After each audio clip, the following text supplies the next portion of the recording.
नमस्कार दोस्तों, आपका स्वागत है। सुबह उठकर औरत के इस अंग को छूने से धनवान बन सकते हैं। दोस्तों, आचार्य चाणक्य एक महान ज्ञानी के साथ ही एक अच्छी नीति वाले थे। उन्होंने अपनी नीति में मनुष्य के जीवन को सुखकर बनाने के लिए कई महत्वपूर्ण बातें बताई हैं। अगर आप भी जीवन में सफल और कामयाब बनना चाहते हैं, तो चाणक्य की नीतियों का अवश्य पढ़ें। दोस्तों, सुबह उठने के बाद ऐसे कई कार्य हैं जिन्हें करने पर मनुष्य का जीवन सुख और समृद्धि से भर जाता है।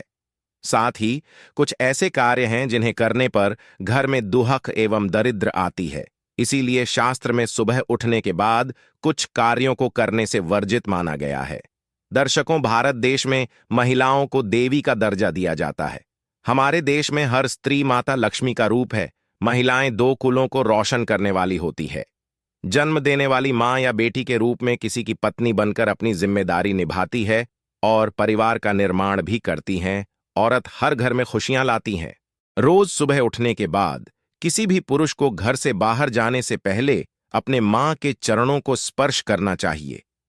मां के चरणों में ही स्वर्ग होता है। किसी भी स्त्री का ये अंग ऐसा होता है जो किसी भी पुरुष के लिए सबसे अधिक शुभ माना गया है।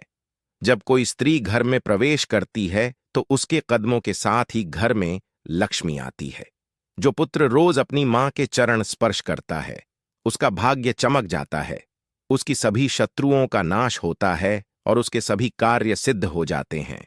इसी वजह से हमारे देश में हर महिला को देवी का दर्जा दिया जाता है। एक औरत ही होती है जो किसी भी घर को स्वर्ग और नर्क में बदल सकती है। औरत के अंदर ऐसे गुण होते हैं जिनकी कोई कल्पना तक नहीं कर सकता है। बहुत ही सहनशीलता रखने वाली होती है। तो आपको हमेशा अपनी पत्नी से रात को सोते समय प्यार मांगने में शर्म नहीं करनी चाहिए, क्योंकि पत्नी कभी आपसे यह नहीं कहेगी कि आप उसे प्यार न करें, बल्कि वह चाहते हैं कि आप उसको प्यार करें। इसीलिए दोस्तों, आपको कभी भी अपनी पत्नी से प्यार मांगने में शर्म नहीं करनी चाहिए।